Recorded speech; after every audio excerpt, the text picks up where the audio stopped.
क्रूस का चिन्ह पिता पुत्र पवित्र आत्मा के नाम पर आमीन।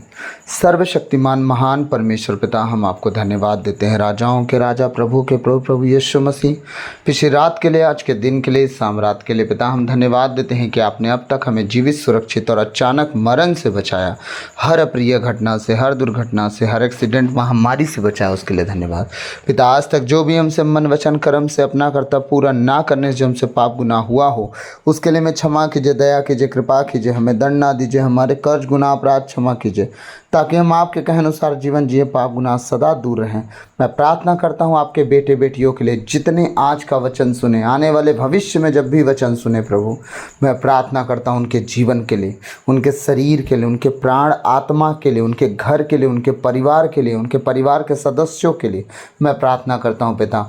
उनके जीवन की हर एक कमी घटी को दूर कीजिए पिता। मैं प्रार्थना करता हूँ उनके जीवन की हर एक चिंताओं से उन्हें आज़ाद कीजिए परमेश्वर। मैं प्रार्थना करता हूँ हर एक कर्ज से उन्हें मुक्त कीजिए परमेश्वर। मैं पिता परमेश्वर प्रार्थना करता हूँ उनके हर एक घर के कलेश से, कलह से, परमेश्वर हर एक परिस्थिति से उन्हें आज़ाद कीजिए पिता। मैं प्रार्थना करता हूँ क्योंकि शांति के राजकुमार आप हैं, और परमेश्वर जिसके जीवन घर परिवार में शांति देते हैं, उसकी शांति कोई छीन नहीं सकता पिता। मैं प्रार्थना करता हूँ आपकी शांति यहाँ सुनने वाले आज के एक एक वचन, एक एक जन के जीवन में काम कर जाए। जिस विषय पे आज हम बात करें परमेश्वर, वो आज हमारे लिए वो सारी बातें पूरी हो जाए और हम जान जाएं कि हमें किस रीति से जीना है। सारी बातों को आपके चरणों में रखते हुए यह प्रार्थना विनती यीशु मसीह के नाम से अब्बा पिता आपसे मांगता हूँ, सुनिए और दया से ग्रहण कीजिए। आमीन। सब कहें आमीन। तो हम 2 दिन से क्या देख रहे हैं? मत्ती 7:7, मांगोगे तो तुम्हें दिया जाएगा, है ना?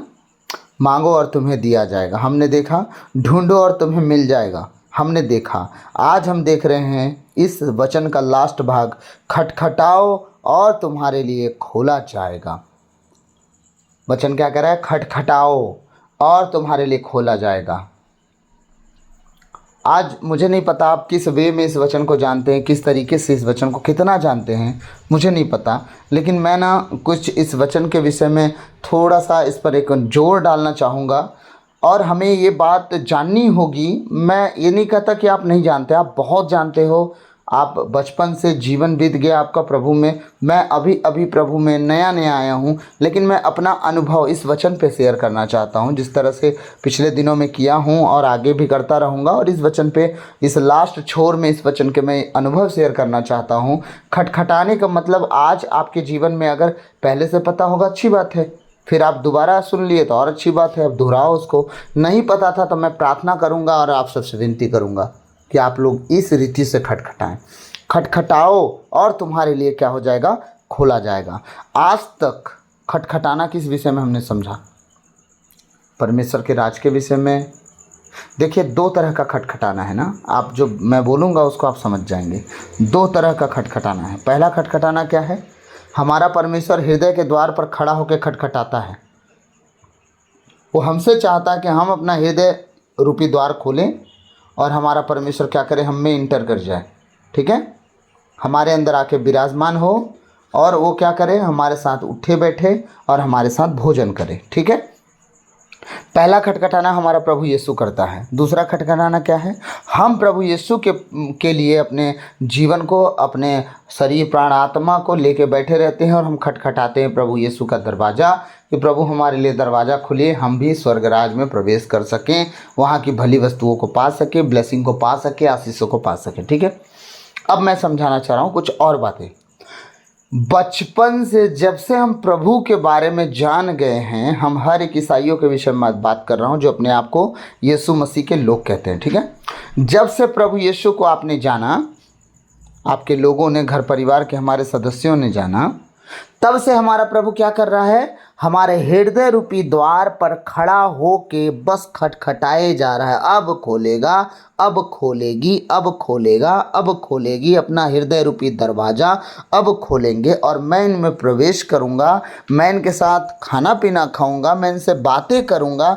अब ये अपने हृदय रूपी द्वार को खोलेंगे, अब खोलेंगे, अब खोलेंगे। और ये अब जो है यीशु मसीह का इंतज़ार इंसान के 30 साल, 25 साल, 20 साल, 15 साल, 28 साल, 45 साल, 50 साल, कुछ लोग तो 70 साल मरते समय यीशु मसीह के पास वापस आ रहे हैं। और यीशु मसीह उन्हें जब से वो होश संभाले हैं 10 साल की उम्र से, तब से वो हृदय रूपी द्वार खटखटा रहा है कि संसार को मत देखो बेटा, उसकी ओर मत भागो बेटा, मेरे पास आओ, भवन में आओ, चर्च में आओ, प्रार्थना में आओ। ना ना ना ना ना, वो सब पर ध्यान उन लोग का नहीं है।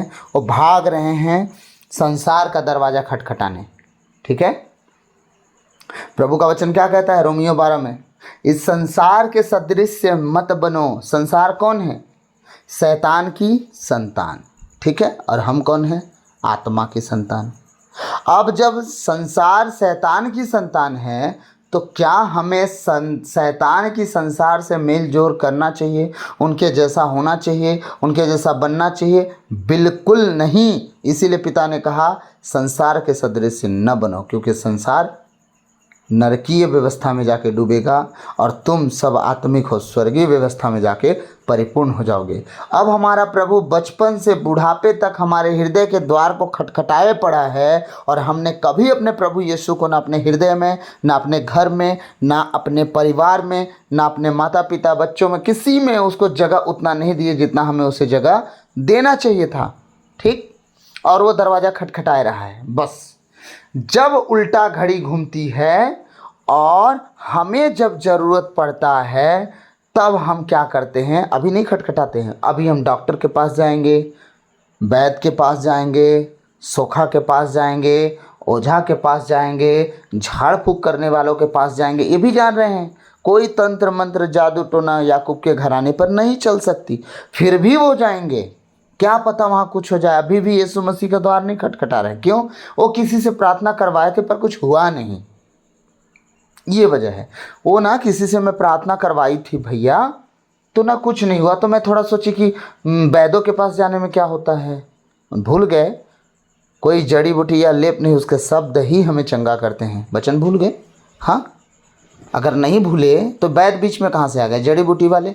ठीक, दूसरी बात, वैद्य को भी दिखाना ज़रूरी है। अगर कहता है प्रभु याजक को दिखाओ तो पहले दुआ तो करो, उस योग्य दुआ करो कि याजक को दिखाने की बारी आए, तब रास्ते में आप याजक के पास जाने से पहले ही लौट आओ। उन 10 कोड़ियों में से एक कोड़ी लौट के आया और प्रभु ने बोला कि क्या 10 चंगे नहीं हुए, तुम अकेले आ रहे हो? वो विश्वास के साथ चंगा हुआ था और अपने जीवन को, शरीर को देखने के बाद वो याजक को दिखाने नहीं गया, अपने उस चंगा कर्ता को पास आया और गवाही दिया कि प्रभु आपने मुझे चंगा किया, मैं गवाही देता हूँ कि मैं ठीक हूँ, बाकी का नहीं पता।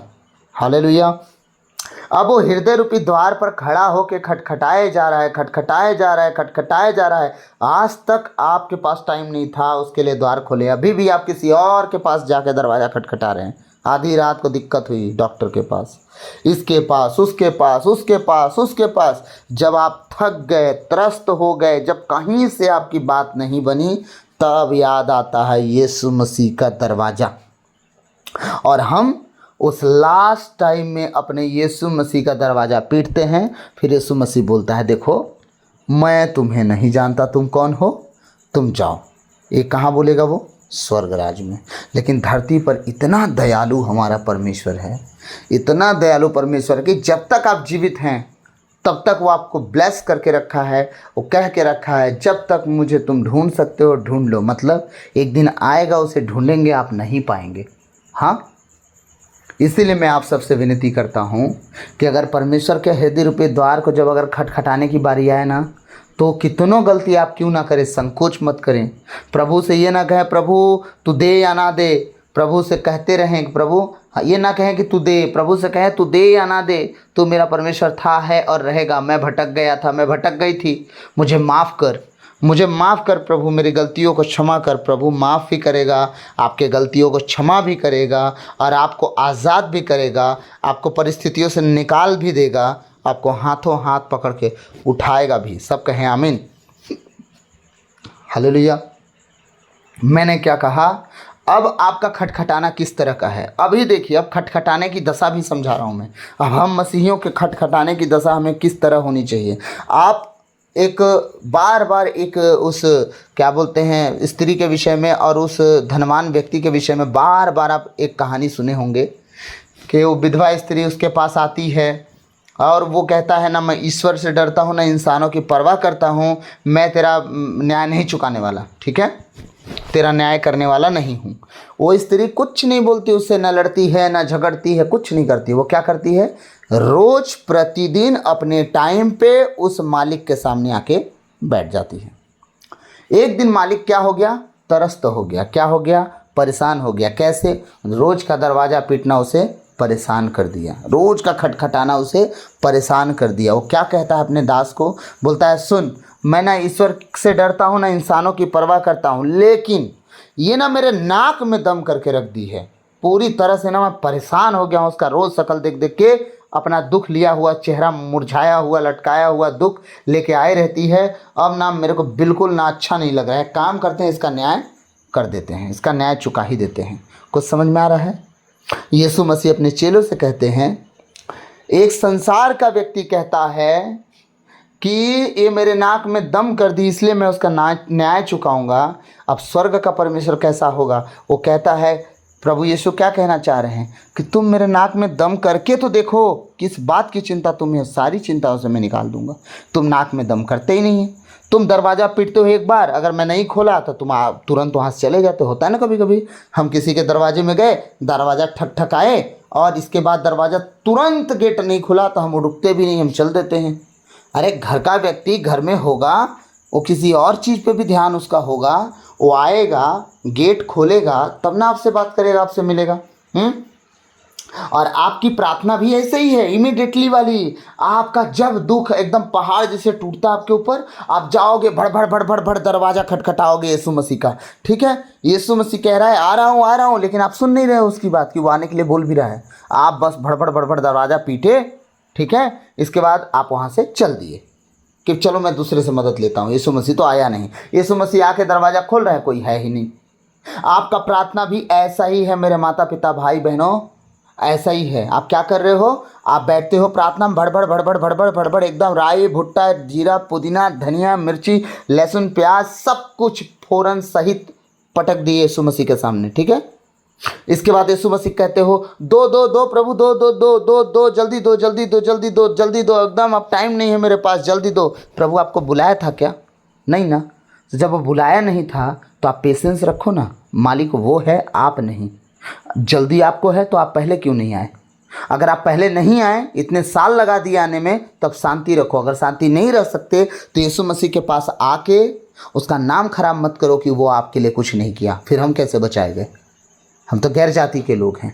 इसका मतलब आप जब प्रभु के पास आओ, अगर दरवाज़ा खटखटाओ तो पेशेंस के साथ रात में जब दुआ में बैठो, अपने दिल की बात रख लो, कह दो, इसके बाद चुपचाप साइलेंट होके बैठ जाओ। अपने प्रभु के आवाज़ को आने का इंतज़ार करो, वो अपना द्वार खोले और तुमसे बात करे, उसका इंतज़ार करो। जब वो स्वर्गीय दरवाज़ा खोल के आपके लिए उपस्थित हो जाएगा, तब आपके जीवन की सारी परेशानियों का हल वो कर देगा। अच्छे पड़ोसी की तरह वो दरवाज़ा भी खोलेगा और आपसे कहेगा खटखटाने की अब ज़रूरत नहीं है, अब मैं जान गया ये दरवाज़ा खटखटाना आपका है। अब आप एक बार भी दरवाज़ा खटखटाओगे, दरवाज़ा तुरंत खुलेगा। सब कहें आमीन। तो मैं आप सबसे क्या कहना चाह रहा था दृष्टांतों में बात करके कि परमेश्वर का दरवाज़ा अगर खटखटा रहे हो तो खटखटाना बंद मत करो जब तक आवाज़ आ ना जाए, जब तक आपके लिए द्वार खुल ना जाए, जब तक सारे बंद रास्ते ओपन ना हो जाएं। प्रभु का दरवाज़ा खटखटाना आप मत छोड़ो। आप देखते जाना, परमेश्वर आपसे बातें भी करेगा, द्वार भी खोलेगा, आवाज़ भी देगा, परिस्थितियों को सब रीति से ठीक कर देगा। संसार का व्यक्ति सारे समस्या का समाधान नहीं कर सकता। हमारा प्रभु यीशु दुनिया के सारे समस्याओं का समाधान करने वाला परमेश्वर है। आमीन। तो मैं आशा करता हूं कि इस खटखटाने के विषय में आप समझ गए होंगे, आप पेशेंस रखेंगे, कोई उतावलीपन में नहीं आएंगे, किसी बात की आपको आज से जल्दी नहीं होनी चाहिए। जब आप प्रार्थना में कुछ मांगें तो उसके लिए आप इंतज़ार भी करें कि प्रभु आपके लिए कर रहा है। आमीन। तो प्रभु इस वचन के द्वारा आपको हम सबको बहुतायत से आशीष दे। सबों को जय सु, गॉड ब्लेस यू। परमेश्वर आपको बहुतायत से आशीष दे। आमीन आमीन।